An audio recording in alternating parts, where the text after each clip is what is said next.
Vamos a leer todo el Salmo. Jehová es mi pastor, nada me faltará.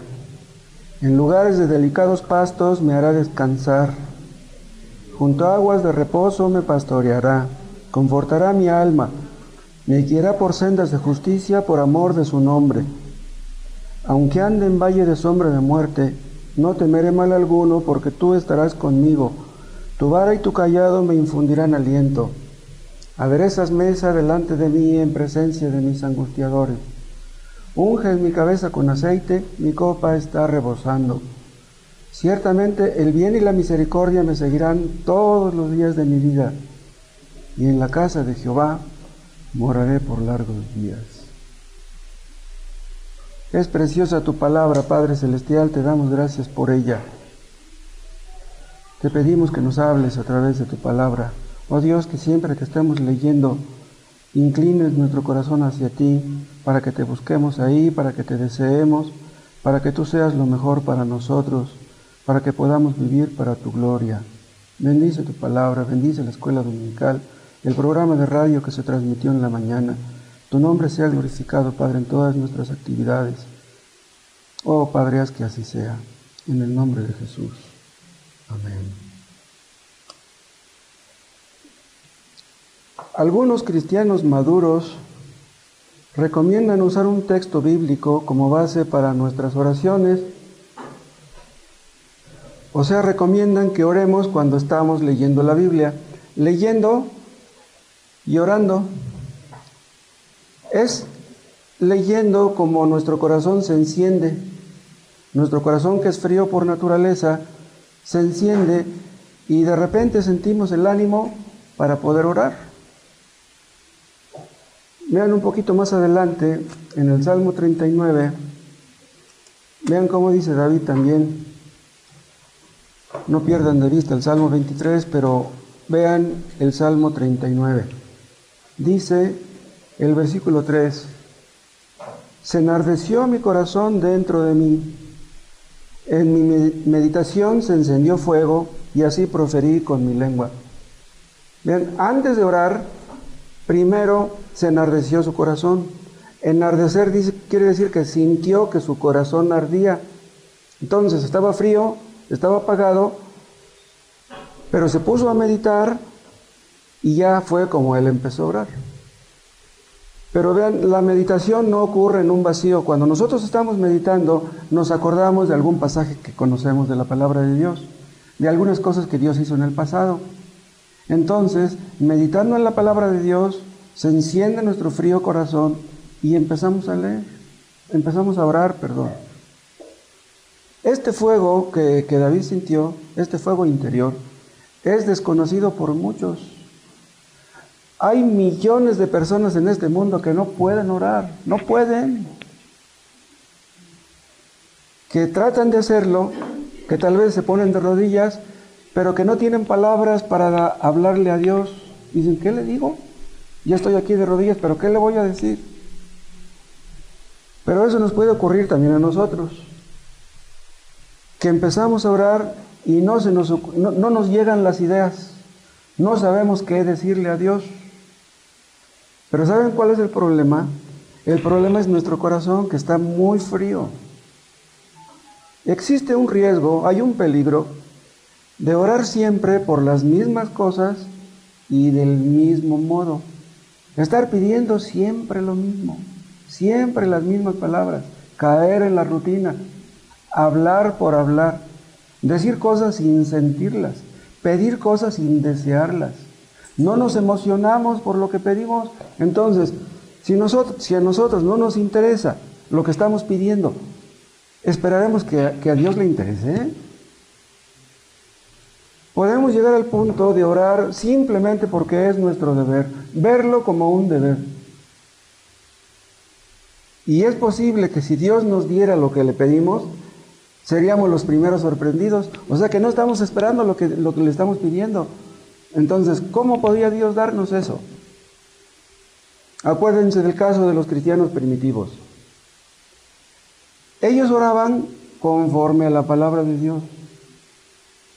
O sea, para hacer una petición se basaban en lo que está escrito. Y ¿saben qué? Orar fuera de ese método en realidad no es orar. Debemos orar conforme a la palabra, debemos orar conforme a las promesas. Vean un ejemplo de esto ahí en Hechos 4.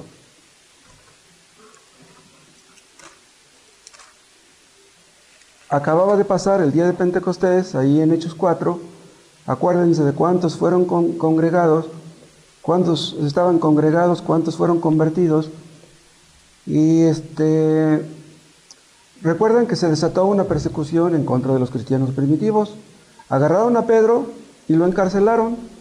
Y en ese contexto, vamos a leer en Hechos 4, dice el versículo 18, y llamándolos, o sea, los magistrados, los que estaban ahí con ellos, les intimaron, o sea, les dijeron en lo íntimo acá, en secreto, que en ninguna manera hablasen ni enseñasen en el nombre de Jesús.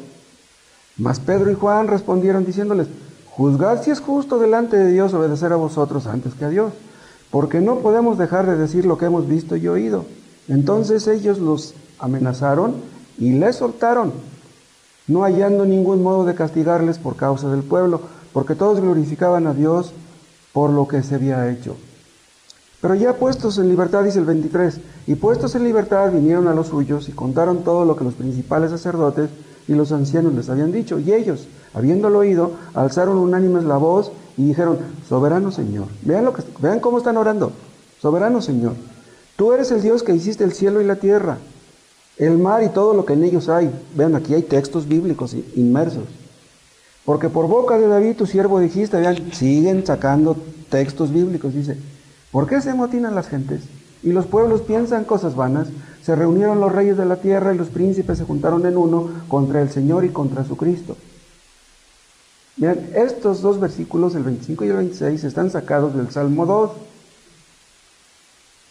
Porque verdaderamente se unieron en esta ciudad contra tu santo Hijo Jesús, a quien ungiste, Herodes y Poncio Pilato, con los gentiles y el pueblo de Israel. Ahora ven el 29, y ahora Señor, mira sus amenazas, y concede a tus siervos que con todo denuedo hablen tu palabra, mientras extiendes tu mano para que se hagan sanidades y señales y prodigios mediante el nombre de tu santo Hijo Jesús. Ahora vean la respuesta de Dios. Hasta aquí termina la oración, pero ahora vean lo que dice el 31. Cuando hubieron orado, el lugar en que estaban congregados tembló. Vean la respuesta de Dios. Y todos fueron llenos del Espíritu Santo y hablaban con denuedo la palabra de Dios. Esto quiere decir que es de muchísima ayuda el conocer la palabra de Dios para poder orar correctamente. Vean, los inconversos, los que nunca leen la palabra de Dios, ¿cómo podrán orar? Tal vez traten de intentarlo, pero ¿qué es lo que resultará? Lo que van a hacer será rezar. Pero no hay nada que ver, entre la oración y los rezos. Con este temblor, Dios les manifestó que su oración había sido oída, que la petición que habían hecho a Dios le había agradado. ¿Cuánto aumentaría su fe este temblor? Y también era una evidencia de que Dios se complacía en ellos. Algo muy importante. Este libro de los Salmos, vuelvan al Salmo 23, ha sido usado por el Espíritu Santo para encender el apagado corazón de los creyentes. O sea, leyendo los Salmos, nuestro corazón se enciende. Acuérdense ustedes que este libro de Salmos fue escrito, los Salmos fueron escritos originalmente para ser cantados. Vean, cuando nuestras palabras no hayan cabida para ser expresadas con las emociones internas que quisieran manifestarse, usamos el canto. O sea, a través del canto podemos decir cosas, expresar cosas que no decimos en palabras. Pero no solamente los salmos fueron escritos para ser cantados, sino también para que fueran fuente de instrucción. O sea, aquí en el Salmo 23 aprendemos muchas cosas muy útiles. Y no solamente eso, también para ser una fuente de gozo y de consuelo para los corazones afligidos.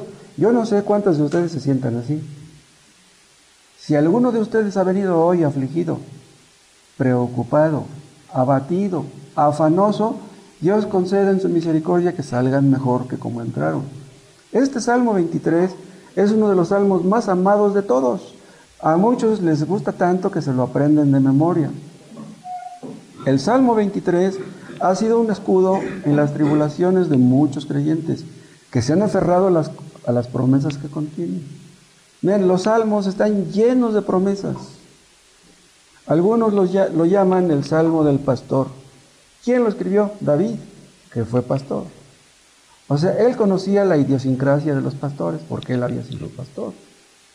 Y conocía la idiosincrasia de las ovejas, porque trató mucho tiempo con ellas. David conocía el secreto de que las ovejas dependen del pastor para todo.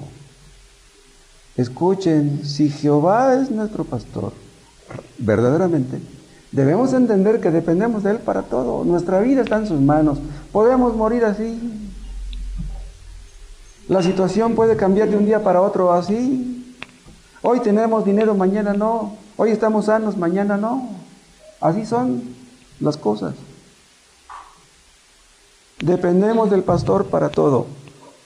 En este salmo, el rey David no habla de lo que hacen las ovejas. Habla de lo que hace el pastor. Este salmo habla de lo que Dios hace y de lo que puede hacer. ¿Qué dice el versículo 1? Jehová es mi pastor, pero vean lo que dice, nada me faltará. Vean, si Jehová es nuestro Dios, el único Dios verdadero, es nuestro Dios, nada nos faltará. ¿Y por qué nada nos faltará? Porque Él es el dueño de todo. Él ha prometido que si creemos en Cristo, que si somos verdaderos cristianos, nada nos faltará. Nada que sea realmente necesario. Porque aquí no se puede aplicar esto a las necesidades creadas. Porque hay muchas necesidades que creemos tener que no son verdaderas necesidades.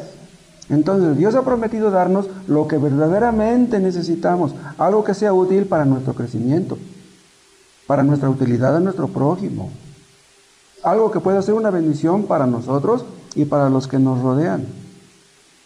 Muchos se aprenden de memoria este salmo, ya lo dije, pero el hecho de que una persona se lo aprenda de memoria no garantiza que Jehová sea su pastor. Entonces, si Jehová es tu pastor, Él se ha comprometido a que nada te falte, pero a condición de que Él sea tu pastor, de que tú te sometas a Él como tu pastor. Entonces, vean esto. Si estamos orando, si estamos leyendo este salmo, si al orar lo tenemos ante nuestros ojos y nos topamos con el versículo 1, podemos aplicar esto a nuestro caso y al caso de nuestros hermanos que están necesitados. Ustedes más o menos tienen una idea de cuál hermano nuestro está en necesidades económicas. Bueno, pues si viene a tu mente un hermano que tiene necesidades económicas, tú puedes decir, Señor, tú dijiste en tu palabra que nada me faltaría. Tú eres mi pastor. Yo te ruego que cumplas lo que has dicho. Y que a mi hermano fulano que tiene problemas económicos igual, que tú le ayudes a él. Un creyente no puede ser egoísta y estar pidiendo nada más por sus propias necesidades. Entonces podemos decir, el texto dice, Jehová es mi pastor y nada me faltará, pero podemos decir, Jehová es nuestro pastor y nada nos faltará. Y estamos incluyendo a todos nuestros hermanos. Veíamos hace 8 días que el afán es la raíz de la codicia. Si estamos afanados, preocupados, ansiosos, etc., ahí está la codicia dormitando. Es posible, gracias, es posible que un cristiano sea tentado no solamente a ser afanoso, sino a no ofrendar. Si doy mi ofrenda, tal vez no me alcance el dinero para el resto de la semana. Vean, cuando nuestra fe está muy por abajo del nivel que debiera, podemos llegar a ver estos problemas como gigantes, como veían los judíos a los hijos de Anac, ¿se acuerdan? Dicen, no, dicen, nos van a devorar. Están bien, dicen, miden más de 2 metros, dicen, nos van a tragar vivos. Cuando estamos faltos de fe, Podemos ver nuestros problemas como insolubles, como demasiado grandes, como que no tienen solución. Podemos llegar a ver los obstáculos como si fueran los muros de Jericó. ¿Cómo veían los judíos aquellos muros, se acuerdan? Entonces, si tú eres de eso, si tú eres de los preocupones, que no se te olvide este salmo. La próxima vez que te pongas a orar, abre tu Biblia y busca este salmo. No olviden esto, los cristianos somos soldados de Cristo. Un soldado que trabaja para su país, que está en el ejército, ¿él trabaja aparte para mantenerse? No puede ser, su oficio es ese, es ser soldado. ¿Qué quiero decir con esto? Si nosotros somos soldados de Cristo, Dios se ha comprometido a que no nos falte nada. Él es nuestro pastor, Él es nuestro general, es nuestro capitán. ¿Cómo será posible que nos deje morir solos? Eso no puede ser. Además, otra cosa, algún día nos ha dejado sin comer. Si siendo infieles, si andando en el vicio y en la maldad, nada nos faltó, comíamos. Imagínense, siendo creyentes, ¿será posible que Dios nos deje sin comer? Pero vean cómo dice, Jehová es mi pastor y nada me faltará. Ahora vean, cuando dice Jehová es mi pastor, acuérdense del significado de la palabra Jehová.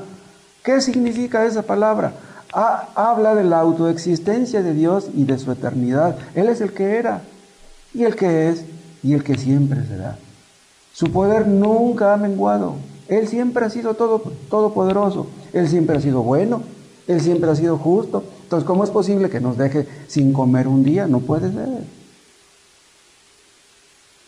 Entonces, Dios nos ayudó en el pasado y ya no nos va a ayudar ahora. ¿Será posible que no nos ayude mañana ni pasado mañana? Eso no puede ser. Vean Hebreos capítulo 13. Metan su mano ahí en el Salmo 23 y busquen Hebreos 13.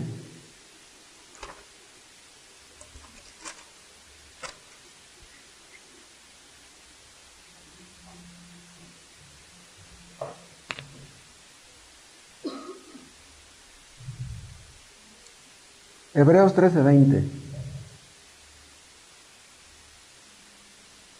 Y el Dios de paz, que resucitó de los muertos a nuestro Señor Jesucristo, el gran pastor de las ovejas, por la sangre del pacto eterno, etc. ¿Quién es el gran pastor de las ovejas según este versículo? Es Cristo. Bien, David decía, Jehová es mi pastor, y nosotros ¿qué decimos? Cristo es mi pastor. ¿Quién nos hizo? Fue Cristo. ¿Quién es el dueño de todo? Es Cristo. Entonces, ¿por qué nada me faltará? Porque todo es de Él. Si todo le pertenece a Él, ¿cómo es posible que algo me pueda faltar? El asunto es que Él sea mi pastor. Porque si no lo es, entonces, ¿saben una cosa? No puedo decir que nada me faltará. Tendré que decir lo contrario. Todo me faltará. Entonces, Cristo es el Dios eterno. ¿Sí? Él no empezó a ser Dios cuando vino al mundo. ¿Sí? Él siempre fue Dios. Él no reclamó sus derechos. ¿Sí? Él adoptó la forma humana, se humilló, se hizo hombre como nosotros para poder morir en la cruz, pero Él no dejó de ser Dios. Cristo Jesús es Dios que vino a este mundo. Dice el texto que Cristo es el gran pastor de las ovejas por la sangre del pacto eterno. Vean, el pacto eterno es el pacto de gracia, es el pacto incondicional. ¿Qué tenemos que hacer nosotros para que Él nos sostenga? ¿Qué tenemos que hacer? Pues nada, simplemente ser ovejas.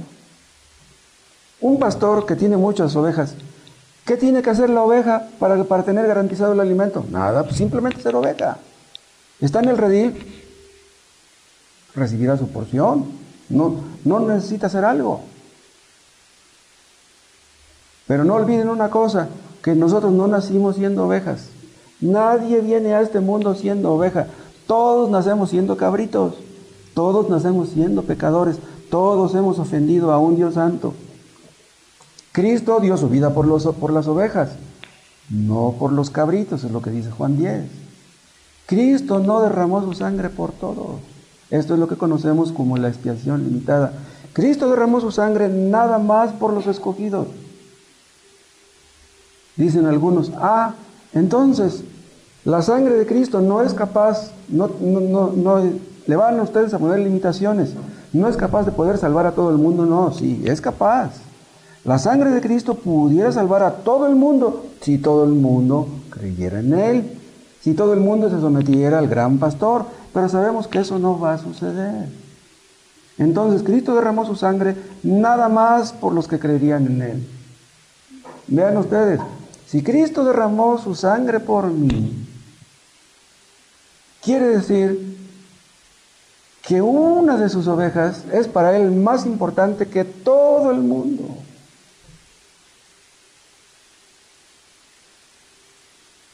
¿Entienden ustedes eso? Por ejemplo, imagínense ustedes una madre que tiene 10 hijos. 10 hijos son muchos. Imagínense que le dijera a una vecina, oiga vecina, mire, yo no tengo ningún hijo, no puedo. Usted tiene 10, regáleme uno. Mire, regáleme el más feíto.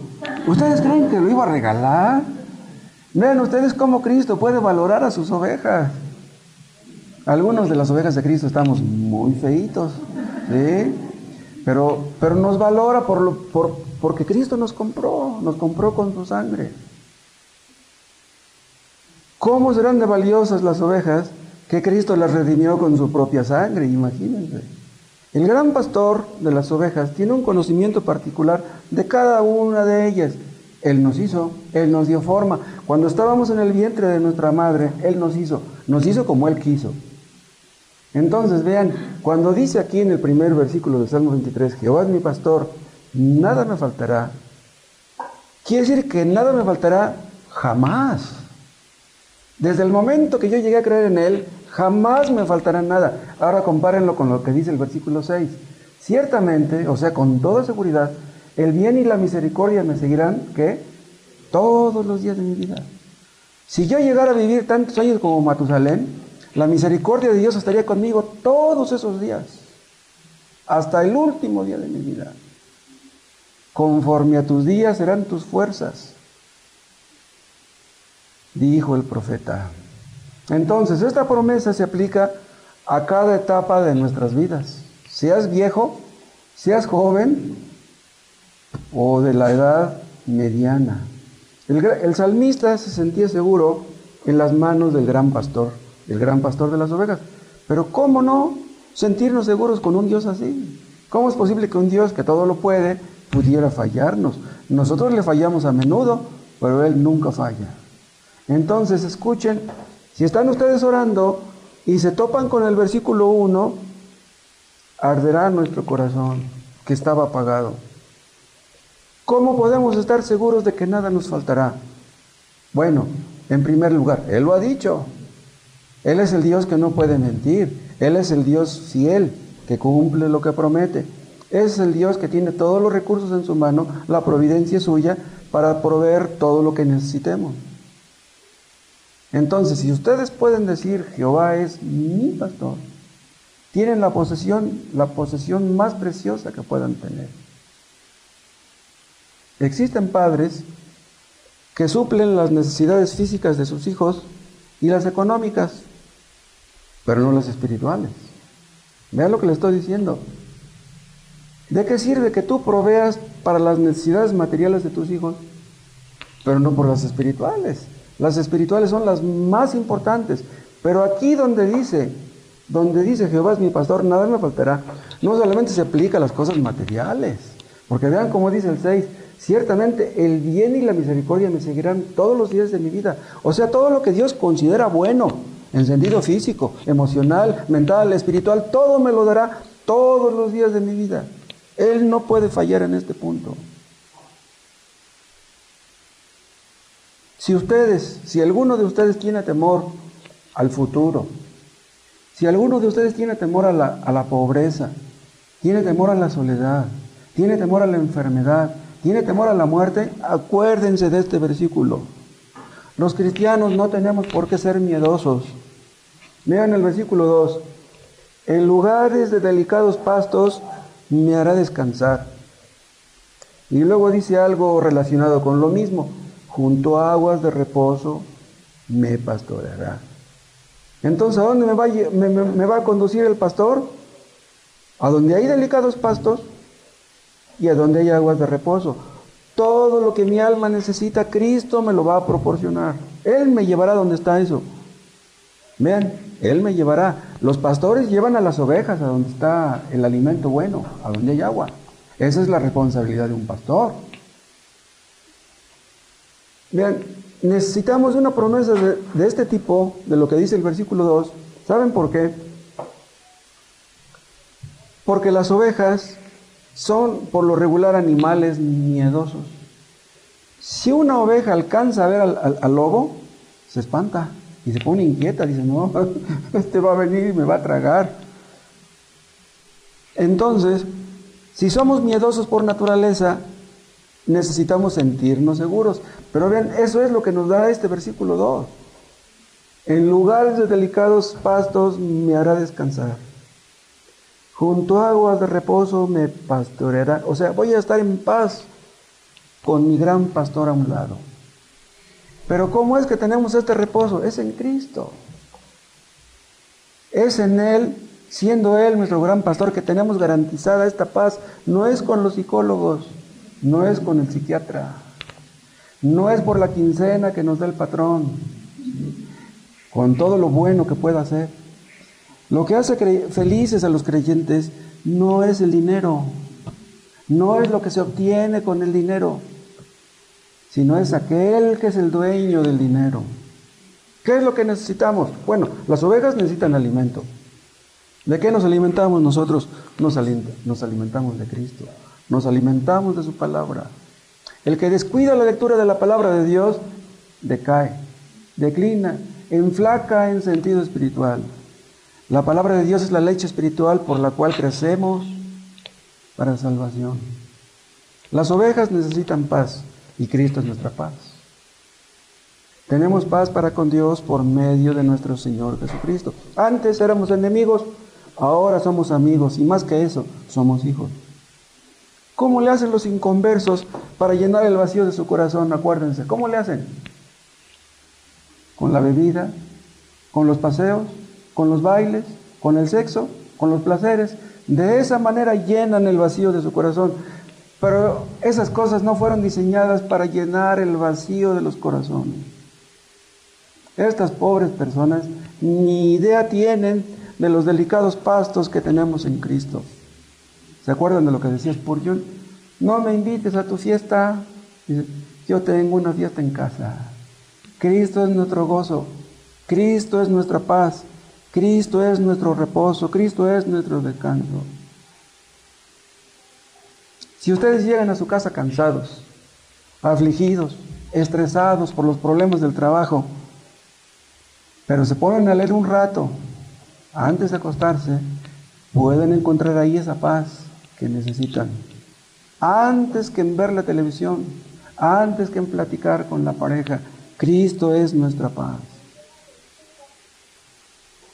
Hay personas que todo lo tienen, que no carecen de nada, como dice el folleto ese del problema más grande y su solución. Todo lo tienen, pero sienten que algo no funciona. ¿Por qué si tengo una esposa? ¿Por qué si tengo hijos? Si tengo una casa, si tengo un carro, no soy feliz? No son felices porque les falta lo más importante. No tienen a Dios, no tienen a Cristo. Entonces, escuchen, si se topan con el versículo 2, cuando están orando por los hermanos, pídanle esto a Dios. Señor, que mi hermano conozca estos delicados pastos, que conozca estas aguas de reposo, que se goce en Cristo, que se alimente de Cristo, que no descuide la lectura de tu palabra. Esa clase de oraciones a Dios le gustan y Dios las contesta de una manera o de otra. Cuando oremos por nuestros hermanos, pidámosle a Dios, Señor, dale a mis hermanos hambre y sed de justicia, que les importe más tu palabra que su misma comida. Porque existe el riesgo, hermanos, de estar bien preocupados porque qué vamos a comer mañana, y qué vamos a beber, y qué vamos a vestir, y descuidar las cosas más importantes. Que Dios nos dé a todos hambre y sed de justicia. Pero vean cómo sigue diciendo en el versículo 3. confortará mi alma. Vean lo que dice, confortará mi alma. Aquí ya no está hablando del cuerpo, aquí está hablando de las cosas espirituales. Pero ¿cómo es que confortará mi alma? Si irán leyendo, me guiará por sendas de justicia, por amor de su nombre. O sea, que si tú no caminas por sendas de justicia, tu alma no será confortada, no tendrás descanso. ¿Qué es lo que inquieta a los hombres? Es el pecado. Mientras más peca un hombre, menos paz tiene, menos gozo tiene. Las personas que más pecan son las más infelices. El pecado hace desgraciados a los hombres.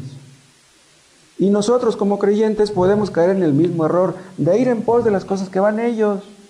¿Qué nos sucede a veces? Que nos descuidamos, nos enfriamos, decaemos, ¿y qué pasa? Nos desanimamos. Un creyente puede llegar al punto de la desesperación, a pensar que Dios nos ha abandonado y que se ha olvidado de nosotros. Y eso que nos pasa a nosotros le pasa a cualquier creyente. Cualquier creyente puede desanimarse. Otra de las características de las ovejas es que son animales de vista muy corta. O sea, ven nada más los que están cerca de ellas. O sea, si el lobo está a 60, 80 metros, ya no lo ven. Vean, y esto lo entendemos nosotros. Tenemos la tendencia a ver lo que sucede a nuestro alrededor. Mi hijo necesita zapatos. Tengo que pagar las cuentas. Necesito ir al mercado. Quiero comprar esto. O sea, nada más estamos conscientes de lo que tenemos cerca y perdemos de vista lo más importante. ¿Por qué dice el apóstol? Poner la mira en las cosas de arriba. No pienses tanto en lo que tienes cerca. Piensa en lo que tienes allá arriba. En lo que te pertenece por derecho. En lo que es nuestro por Cristo. Si ponemos la mira en las cosas que están cerca y no en las que están en los cielos, ¿saben qué? Estamos en peligro. Y todos los que nos rodean, nuestros hijos, nuestros seres queridos. Entonces, existe el riesgo también de perder de vista lo más importante. Podemos decaer en nuestra vida espiritual, podemos caer en la rutina, en el desánimo. Es que tener todos los días que lidiar con los mismos problemas. Despertamos y viene a nuestra mente, debo dinero, tengo que ir a trabajar. Suena el despertador y nos molesta porque quisiéramos seguir durmiendo. Y no nos alcanza el dinero, tengo que comprar esto y mis hijos van a entrar a la escuela y tengo que pagar la renta. Y ya falta poco para que se me acabe el gas y para que llegue el recibo del teléfono. Entonces, nuestra mente puede estar así. Escuchen, nuestra fe es probada desde la mañana hasta la noche. Si no somos probados tempranito, al rato, o el mediodía, o en la tarde, o en la noche. Y por lo mismo, por la misma rutina, por tener que lidiar con los mismos problemas todos los días, podemos llegar al punto de orar y de leer por costumbre. Vean, esto es un riesgo tremendo. Si ustedes oran y leen por costumbre, le perderán el sabor a la lectura, le perderán el sabor a la oración. Entonces ya Cristo ya no nos parecerá maravilloso, nos parecerá como una carga. Ustedes pueden llegar al punto de venir al culto por costumbre. Vean cómo dice nuestro texto, vean la promesa del versículo 3, confortará mi alma. Esta es una promesa que debemos reclamar y decirle, Señor, ahora que estoy desanimado, yo te ruego que confortes mi alma, que me animes, que me saques del hoyo en que he caído. Ay de nosotros si el Espíritu Santo no nos confortara y que esta promesa no fuera a ser cumplida. Otra cosa, las ovejas a menudo se extravían. Pues a menudo nos extraviamos, nos metemos por caminos donde no debemos meternos. De repente estamos haciendo cosas que no debemos hacer, estamos perdiendo el tiempo. No estoy diciendo que estamos pecando, pero es posible que estemos haciendo cosas que no debemos hacer. Pero ¿saben qué pasa cuando nos extraviamos? Que un buen pastor va en busca de sus ovejas. Cuando una oveja se extravía, pierde de vista el rebaño y pierde de vista al pastor. Ya no sabe cómo volver. Pero vean, el gran pastor va a buscarnos. Ay de nosotros si Cristo no nos buscara. Acuérdense de David cuando cayó en adulterio. Se enfrió, dejó de ir al culto. Ya no leía, ya descuidaba la oración. ¿Qué sucedió? ¿Se cansó de su estado David y fue a buscar a Dios? No. Dios fue a buscarlo, le mandó a Natán. Es increíble eso. Imagínense a David diciendo, Natán fue a buscarme porque él ya sabía que yo me iba a arrepentir. No. Dios nos busca, aunque somos bien necios, somos bien testarudos, pero Dios nos busca. Por naturaleza no lo buscamos, pero Él nos busca. Dios nos buscó para salvarnos y Dios nos busca para santificarnos. ¿Por qué? Porque Dios es fiel. Es fiel a sí mismo, es fiel a su palabra, es fiel a sus promesas, es fiel a su pueblo. Cuando estamos fríos, en sentido espiritual, estamos en peligro. Y saben una cosa, cuando estamos fríos y descuidamos la lectura y la oración, el diablo se frota las manos, dice, este me lo trago. Cuando una persona está alejada, está fría, está decaída en sentido espiritual, ¿saben qué pasa? Que si algún hermano le llama la atención, inmediatamente se enoja, se pone a la defensiva. ¿Y tú qué? ¿A poco tú eres perfecto? ¿A poco nunca te ha sucedido algo así? Cuando reaccionamos de esta manera, ya estamos en el hoyo.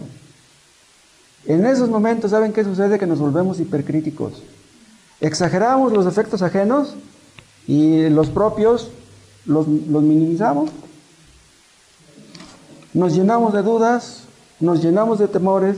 Vean cuánto necesitamos ser confortados y ser guiados por sendas de justicia, dice, por amor de su nombre. Es lo que dice al final del versículo 3. Vean, estas sendas de justicia que dice aquí el versículo 3, son ignoradas, son desconocidas para millones. Incluso para muchos que dicen ser cristianos, que leen la Biblia y ¿saben qué? Que nunca han caminado por estas sendas de justicia. Estas sendas las conocen solamente los verdaderos creyentes, los que se han sometido al gran pastor de las ovejas. ¿Cómo amarás a tu prójimo si no eres oveja del gran pastor? Tú no puedes amar a tu pareja, no puedes amar a tus hijos, no puedes vencer el pecado, ningún pecado puede ser vencido sin la ayuda de Dios. Y si no te ayuda, ¿cómo podrá ser confortada tu alma? Pero vean la seguridad del rey David, dice, me guiará por sendas de justicia. ¿Por qué dice? Por amor de su nombre. ¿Pero qué quiere decir por amor de su nombre? Porque Él es fiel, porque Él es justo, porque Él es misericordioso, porque Él se ama a sí mismo y porque nos ama a nosotros. Por eso. Pero vean, nos guiará por sendas de justicia, no porque seamos buenos, no porque seamos mejores que otros, sino por su misericordia. El pecado que mora en nosotros se resiste a andar por esas sendas de justicia. Vean, las sendas anchas de este mundo son más fáciles de transitar. La carne es débil, la carne se cansa. Pero acuérdense que la carne y el espíritu se oponen entre sí para que no hagamos lo que quisiéramos. ¿Qué es lo que quisiéramos? El creyente verdadero quiere amar a Cristo con todo su corazón y quiere servirle como Él se merece. Eso es lo que queremos. Pero la carne se niega. La carne quiere más descanso. La carne quiere más diversión. La carne quiere más sueño. La carne quiere más televisión, más películas y menos de Cristo. Y esto nos pasa, ¿saben qué? A los creyentes viejos y a los creyentes nuevos. Esto nos pasa a todos. Todos somos tentados. Todos estamos en peligro. Entonces, cuando estemos orando por nuestros hermanos, pidámosle a Dios que nos guíe por estas sendas y que guíe a nuestros hermanos. Señor, te ruego por mi hermano fulano, que lo capacites para obedecerte. Que él pueda hacer tu voluntad de manera perfecta y agradable a ti. Que te sirva, que te ame, que ame a su pareja, que ame a sus hijos. Nunca dejemos de orar, hermanos, por nuestros hermanos. No se les olvide que tenemos que velar y orar para no caer en tentación, ni nosotros ni ellos. Estamos cerca de nuestro pastor y es ahí como estamos seguros, porque si nos alejamos de él, el lobo está muy cerca. Acuérdense del rey David, el mismo que escribió esto. Durante un tiempo caminó por sendas de justicia, por un tiempo, pero de repente se desvió y entró por las sendas del pecado. ¿Y qué pasó? Perdió la paz, perdió el gozo. Lean el Salmo 25, el 51 y 15, ¿de cuál otro? Creo 3 salmos fueron escritos por David después de que cayó en adulterio. Perdió el reposo, perdió el confort, perdió la paz. Ahora la cuestión es esta. Aquí dice, me guiará por sendas de justicia por amor de su nombre. El asunto es que tú quieras. Dios no te va a guiar por sendas de justicia si tú no quieres.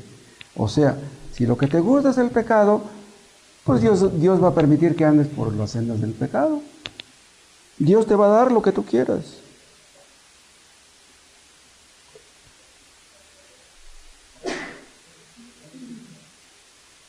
Hace poco estudiamos el tema de la guía divina, ¿se acuerdan? Todos quisiéramos ser guiados por Dios, que Dios nos muestre sus caminos. A veces estamos confundidos y no sabemos qué camino tomar. Pero si realmente le pedimos a Dios que nos guíe por sendas de justicia, por amor de su nombre, todo saldrá bien. El asunto es que queramos obedecerle y andar en esa senda. Es en el camino de la obediencia donde podemos tener paz, donde podemos tener gozo y donde podemos tener guía segura. Porque si andamos en desobediencia, si andamos en rebeldía, olvídense, Dios no nos guiará. ¿Cómo nos guía Dios? Por medio de su palabra, por medio de su Espíritu Santo. Aquí nada más dice que me guiará, pero no dice cómo me guiará, pero nosotros conocemos la respuesta. Si ustedes tienen dudas acerca de sus caminos, acuérdense de esta máxima. Si ustedes tienen dudas acerca de un camino que deben tomar, si no están seguros de lo que van a hacer, mejor ni se metan. Porque si ustedes se meten por un camino en el cual tienen dudas, esas dudas vienen de Dios. No vienen del diablo. Dios nos pone las dudas para que no nos metamos donde no debemos meternos y donde podemos cosechar frutos amargos. Ya vimos que Dios nos guía por amor de su nombre. ¿Sería deshonroso para Dios, escuchen esto, sería deshonroso para Dios que cayéramos en tentación? Entonces, cuando le pedimos que nos guíe por sendas de justicia, por esas sendas nos va a guiar. Él defenderá su honor. Imagínense que un creyente le está pidiendo eso a Dios. Señor, no me dejes pecar contra ti. No quiero ofenderte. Yo quiero vivir una vida santa. Imagínense a Dios diciéndole a Satanás, mira lo que me está diciendo. Mira lo que me está pidiendo. Eso que me está pidiendo, eso es lo que le voy a dar, es que déjamelo en paz. No me lo fastidies. Él me está diciendo que quiere caminar por los caminos de la santidad. Y Él nos dará lo que le estamos pidiendo. Pidámosle esto para nosotros y para nuestros hermanos. Y vean lo que dice en el versículo 4. Aunque ande en valle de sombra de muerte, no temeré mal alguno, porque tú estarás conmigo. Estas palabras tampoco las dice cualquiera. Estas palabras también solamente las dice un cristiano verdadero. Porque un ateo puede decir que no le tiene miedo a la muerte cuando está sano, pero cuando ya se acerca a la muerte, a ver si es cierto que puede mantenerse firme. Muchos creyentes verdaderos han dicho estas palabras cuando ya sienten pasos, cuando sienten que ya se van a morir. Dicen, aunque ande en valle de sombra de muerte, no temeré mal alguno porque tú estarás conmigo. Pero vean cómo dice, porque tú, ¿quién tú? El gran pastor de las ovejas. Cristo transitó por este camino. Cristo conoció las sendas de la sombra de muerte. ¿Entienden? Pero Él salió ileso. Y Él estará con nosotros para que salgamos ilesos también. Él puede guiar a sus ovejas porque Él caminó por ese camino. Hemos leído de muchos cristianos que murieron con gozo. Que Dios nos conceda esto. Que Dios nos conceda morir con gozo, de manera que nuestros seres queridos puedan verlo que puedan recibir un buen testimonio de nosotros. ¿Qué sucede cuando un cristiano muere? Nuestro cuerpo va al polvo, pero nuestras almas se dirigen a su verdadero hogar. Aquí estamos de paso, somos peregrinos, pero sabemos que Cristo resucitó, ascendió a los cielos y fue a preparar para nosotros una morada. ¿Se acuerdan? ¿Se imaginan ustedes cómo serán las moradas del cielo? Una casa hecha de manos, eterna en los cielos, dice el apóstol Pablo. ¿Cómo serán las casas de Dios? Si hay casas en este mundo que son maravillosas, imagínense las casas del cielo. Cristo resucitó y eso es garantía de que nosotros resucitaremos. ¿Por qué? Porque Él es la cabeza y nosotros somos el cuerpo. Entonces, Él resucitó, no cabe duda, resucitaremos también nosotros. Dice, aunque ande en valle de sombra de muerte, no temeré mal alguno, porque tú estarás conmigo. Si Él está con nosotros y ya ha prometido estarlo, entonces ¿por qué tenerle miedo a esto o aquello? Y si llega la sombra de la muerte, sí, nuestros ojos se van a cerrar, vamos a morir, pero vean, será solamente un momentito. Nuestros ojos se cerrarán, nuestro cuerpo se lo van a llevar a la tumba, pero nuestros ojos volverán a abrirse en el cielo y miraremos a Cristo así, en un parpadeo así. Y aquel que estaba con nosotros aquí, estará con nosotros con más razón allá. Dice, porque tú estarás conmigo. Acuérdense del tema de la presencia de Dios que estudiamos hace poco. No todos estamos conscientes en el mismo grado de la presencia de Dios, pero Él ha prometido estar con nosotros, lo sintamos o no. Lo que tenemos que hacer ahora es cultivar su presencia. Nos acercamos a Él y sentimos cuando Él se acerca a nosotros. Cultivemos eso.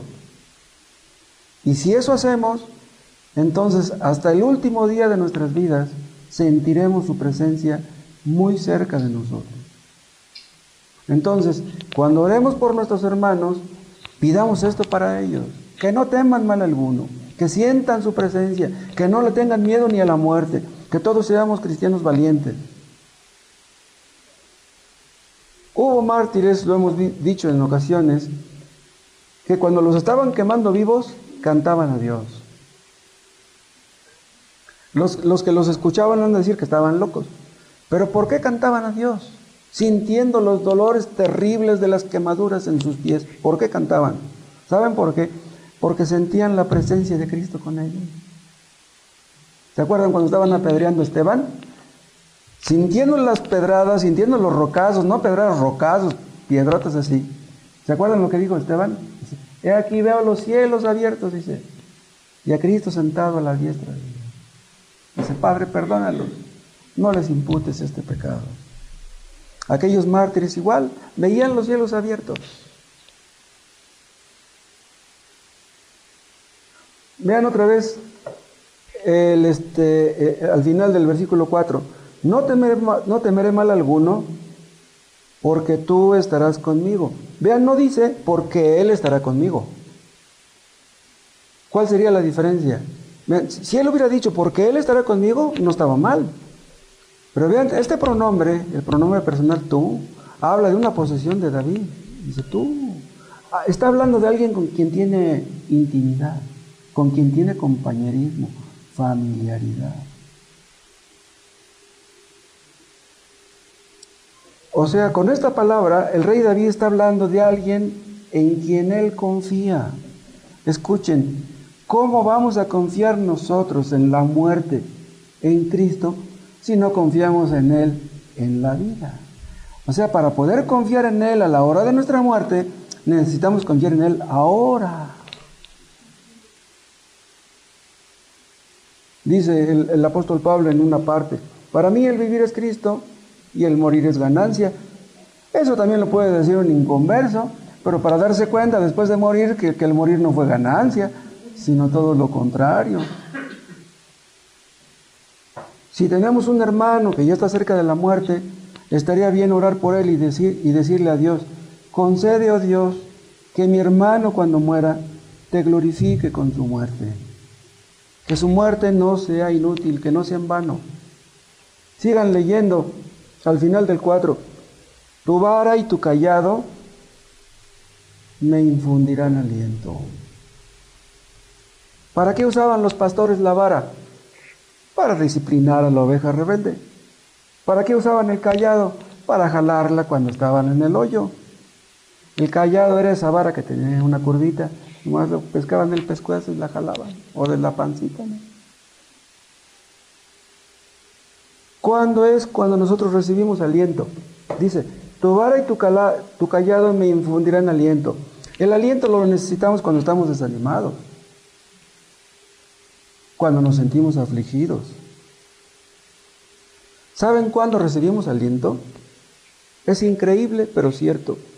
Recibimos aliento cuando Dios nos disciplina. Nosotros recibimos aliento por aquellas cosas que los inconversos reciben desaliento. O sea, los inconversos cuando les va mal, maldicen, blasfeman, murmuran, reniegan. Pero los creyentes en esos momentos es cuando aprendemos a orar, cuando estamos en problemas. ¿Qué dice el salmista? Las cuerdas me cayeron en lugares deleitosos. Es lo mismo que decir, las nalgadas me supieron ricas. Sí. Nosotros, los cristianos, preferimos ser disciplinados por nuestro Padre Celestial que halagados por el mundo. No queremos que la gente nos alabe. No queremos que la gente nos felicite. Queremos quedar bien con Dios. Cuando oremos por nuestros hermanos, pidámosle a Dios que nuestros hermanos aprendan de sus pruebas, que salgan relucientes como el oro. ¿Qué pasa cuando una oveja pierde de vista al pastor? Que se desvía y puede caer en un hoyo. Díganme, ¿no nos ha sacado Dios de muchos hoyos? No solamente sacó a José, a nosotros nos ha sacado de muchos.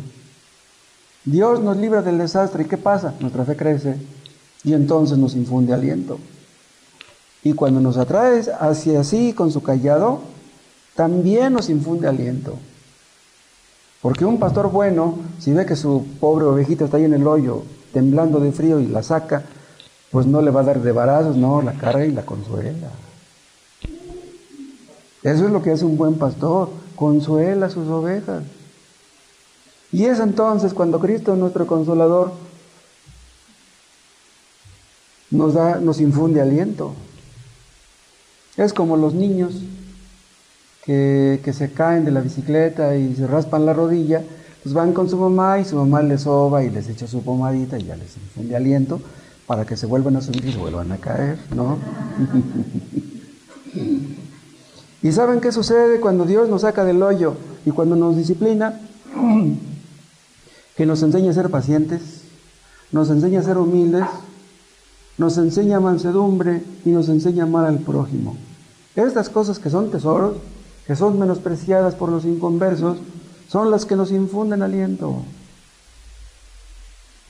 Pidamos en oración a Dios que estos frutos se los dé también a nuestros hermanos, que nos los dé a nosotros, pero también a ellos. Ahora vean lo que dice el versículo 5. Aderezas mesa delante de mí en presencia de mis angustiadores. Vean lo que dice, aderezas mesa, me preparas la mesa. Vean, primero la disciplina y luego el banquete. ¿Cómo ven? ¿Se acuerdan de los israelitas? ¿Qué les faltó cuando iban en el desierto? Nunca les faltó nada, pero siempre se quejaban. Díganme si no nos pasa muchas veces a nosotros eso. Los israelitas eran muy necios, pero aún así nunca les faltó nada. 40 años en el desierto, donde habitualmente no hay que comer, donde no hay agua, no les faltó ni el agua ni la comida. Pero ¿cómo es que Dios adereza mesa delante de nosotros en presencia de mis angustiadores? Vean, el gozo del creyente no está en la mesa, no está en la comida. Nuestro alimento es Cristo. Nos alimentamos de su palabra y nos alimentamos de Cristo, de su persona y de su obra, de lo que Él hizo, de lo que está haciendo y de lo que hará. Él es nuestra satisfacción, nuestro placer. Entonces, cuando aprendemos a gozarnos en Cristo, entendemos esta mesa, lo que es esta mesa aderezada. El gozo del creyente debe derivarse de su relación con Dios, de su comunión con Cristo. Nos alimentamos de Cristo, que es verdadera comida y que es verdadera bebida.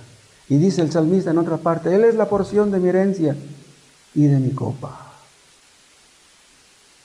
Además, no olviden una cosa, hermanos. Dios sabe de qué tenemos necesidad aún antes de que le pidamos, ¿sí o no? Entonces, si Él ya sabe lo que yo necesito, ¿por qué me dice que debo pedírselo? ¿Por qué? Vean, bendición sobre bendición. Porque no solamente me va a dar lo que le pido, sino que me va a dar de sí mismo.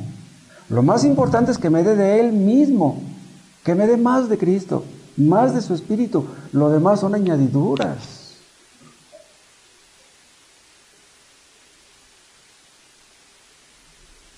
Vean el Salmo 77.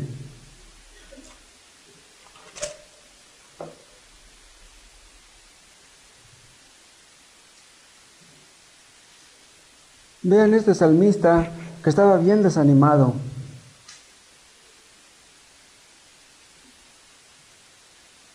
Vean el 3, 77:3. Me acordaba de Dios y me conmovía. Me quejaba y desmayaba mi espíritu. No me dejabas pegar los ojos, o sea, no podía ni dormir de tu aflicción. Estaba yo quebrantado y no hablaba. Ahora pásense el 7. ¿Desechará el Señor para siempre? ¿Y no volverá más a hacernos propicio? ¿Ha cesado para siempre su misericordia? ¿Se ha acabado perpetuamente su promesa? ¿Ha olvidado Dios el tener misericordia? ¿Ha encerrado con ira sus piedades? ¿Cuál es la respuesta? No es posible. No es posible que el Dios eterno, el Dios que fue misericordioso antes, haya dejado de serlo ahora. Entonces, ¿cuál sería nuestra esperanza? No es posible que Dios nos abandone. No es posible.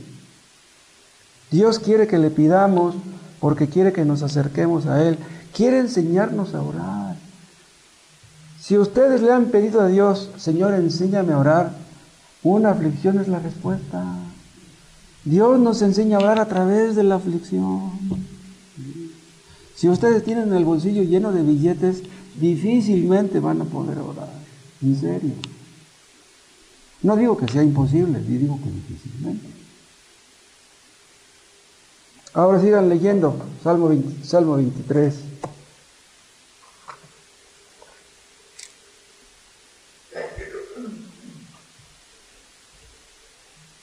Dice, aderezas mesa delante de mí en presencia de mis angustiadores. ¿Quiénes serán estos angustiadores? Pues bueno, podrían ser enemigos, gente que te odia, podrían ser Satanás y los demonios.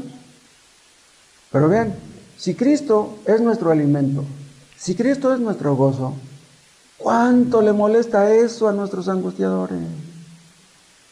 Un creyente satisfecho, un creyente contento, es la mejor recomendación del cristianismo. Los cristianos no tenemos por qué andar quejándonos, pero ¿por qué es esto? ¿Y por qué no me alcanza el dinero? ¿Y por qué subió de precio los limones? ¿Y que está tan carísimo el jitomate? No debemos hablar de esa manera. Y sobre todo delante de los inconversos. La verdad, hermanos, es que tenemos muchísimos motivos para estar contentos. En Cristo tenemos todos los motivos. Una cosa que Satanás odia es que los hijos de Dios se gocen en Cristo. Cuando Job dijo, Jehová dio y Jehová quitó, sea su nombre bendito, ¿cuánto coraje le dio eso a Job? Imagínense un vecino que tiene una casota de 4 niveles y que tiene casas de departamentos y que tiene unos carrazos y que siempre anda tronándose los dedos y nosotros siendo pobres y nos ven contentos para decir, ¿esto cómo le hace? Cuando oremos por nuestros hermanos, pidámosle a Dios que se gocen en Cristo, más que en el dinero, más que en su familia, más que en su trabajo. más que en sus hijos. Sigan leyendo, como dice al final del versículo 5, unges mi cabeza con aceite, mi copa está rebosando. Vean, esta unción del aceite es un tipo del Espíritu Santo. O sea que podríamos traducirlo como, me das más de tu Espíritu Santo. ¿Qué es lo que necesitamos? Pues eso precisamente. Cristo fue lleno de óleo, de gozo, más que sus compañeros. O sea, quiere decir que Cristo era un hombre feliz. A pesar de que sabía lo que le esperaba, que lo iban a matar en la cruz, él sabía que su muerte en la cruz llevaría mucho fruto y él se gozaba en las expectativas de eso. Él era un hombre feliz. Si Dios unge nuestra cabeza con aceite, si nos da más de su Espíritu Santo, ¿saben qué? Tendremos más posibilidades de ser útiles a nuestros semejantes, de dar un buen testimonio. Y Dios pudiera usarnos para hacer una bendición para otras personas. Con estas palabras que dice aquí al final del versículo 5, el rey David entendía que Dios le daba más y más de su Espíritu Santo. ¿Cómo fue que David escribió tantos salmos preciosos? Porque el Espíritu Santo tenía con él una intimidad increíble, unción fresca. El Espíritu Santo debe guiarnos. Pero ¿saben qué? Si no nos guía el Espíritu Santo en la mortificación del pecado, no nos va a guiar en ninguna otra manera. O sea, si tú no quieres dejar el pecado, el Espíritu Santo no estará contigo. No te mostrará los caminos correctos. No podrás obedecer. No podrás crecer. No podrás madurar. No podrás llevar fruto. No podrás estar contento. Estés donde estés, no podrás estar contento. Nada te satisfará si Cristo no te satisface. No se les olvide que la santidad y el gozo van de la mano. El creyente más santo es el más feliz. Y es por eso que dice, mi copa está rebosando. Algo parecido.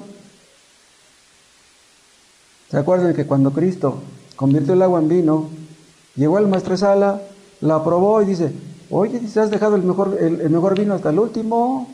Nadie hace eso. Primero dan el buen vino y el más corriente lo dan hasta el último. Como ya están borrachos, pues ya ni se dan cuenta de la diferencia, ¿no? Pero vean, Dios nos ha dado el mejor vino al último. Nos ha dado Cristo hasta el último.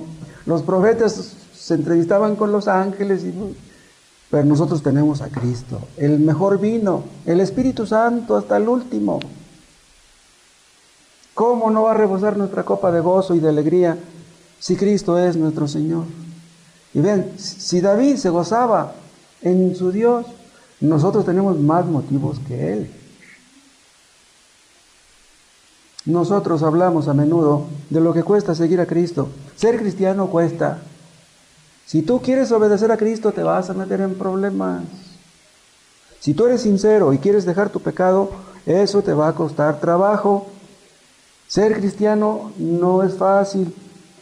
Pero aunque hablamos de lo que cuesta seguir a Cristo, también hablamos de que Cristo es la fuente del gozo real, del gozo sustancial, del verdadero gozo. No hay vida más maravillosa que la vida de los cristianos.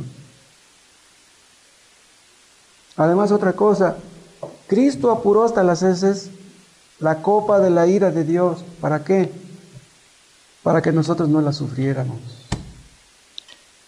Cristo bebió la copa de la maldición para que nosotros fuéramos bendecidos. ¿Cómo ven? Y entonces ya no hay maldición para los creyentes, ya no hay condenación. Díganme si no deberíamos estar contentos. Vean el versículo 6. Ciertamente el bien y la misericordia me seguirán todos los días de mi vida. Esta palabra ciertamente equivale a un juramento. Dios se compromete.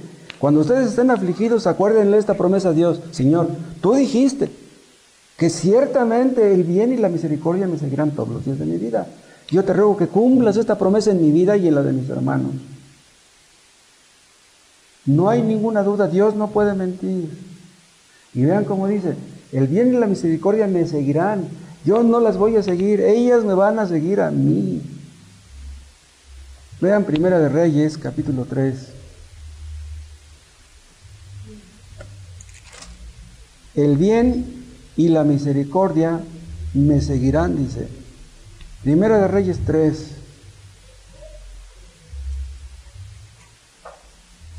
Y Salomón dijo, 3:6, Primera de Reyes 3:6. Y Salomón dijo, tú hiciste gran misericordia a tu siervo David, mi padre, porque él anduvo delante de ti en verdad, en justicia y con rectitud de corazón para contigo. Pero vean qué interesante lo que dice ahora. Y tú le has reservado esta tu gran misericordia, en que le diste hijo que se sentase en su trono, como sucede en este día. Vean cómo dice, tú le has reservado esta tu gran misericordia. Vean, esta misericordia estaba reservada no solamente para David, también para Salomón. Y si tú la tenías reservada, ¿qué cosa es una reservación? ¿Ustedes entienden lo que quiere decir esta palabra? Una reservación es algo que tú ya pagaste y que tú vas a recibir. O que van a recibir las personas para quienes tú pagaste la reservación. O sea, no hay vuelta de hoja. Esta misericordia está garantizada para todos los creyentes. El bien y la misericordia me seguirán todos los días de mi vida. ¿Qué hicimos, díganme, en un principio para merecer la misericordia? Nada. ¿Qué haremos para que nos la quite? ¿Qué podemos hacer? ¿Qué sería de nosotros si no fuera por la misericordia de Dios? Es por ella que no hemos sido consumidos y es que nos levantamos en la mañana. Entonces, Dios está diciendo, está prometiendo ayudarnos desde el primer día hasta el último de nuestras vidas. Por eso dice al final del mismo versículo 6, y en la casa de Jehová moraré por largos días que empiezan aquí y que nunca terminarán. Si este mundo es maravilloso, repito, ¿cómo será el mundo venidero? Cuando el pecado ya no lo afee, cuando este mundo ya no esté contaminado por el pecado. Vaya que serán días largos aquellos que viviremos con Cristo. Dice al final del 6, y en la casa de Jehová moraré por largos días, pero Cristo es Jehová, es el mismo, no hay ninguna diferencia. Los condenados llorarán eternamente, crujirán los dientes eternamente, pero los creyentes morarán y se gozarán en su Dios eternamente. ¿Por qué? Porque Cristo es su pastor. Es la garantía. Si Cristo es tu pastor, tendrás todo esto. Y si no es tu pastor, no tendrás nada de esto. Si mueres sin reconocerle como tu pastor, nada de esto vas a tener. Si Cristo no es tu pastor, no puedes gozarte en Él. Y si te gozas en las cosas de este mundo, llegará el día en que ya no podrás hacerlo.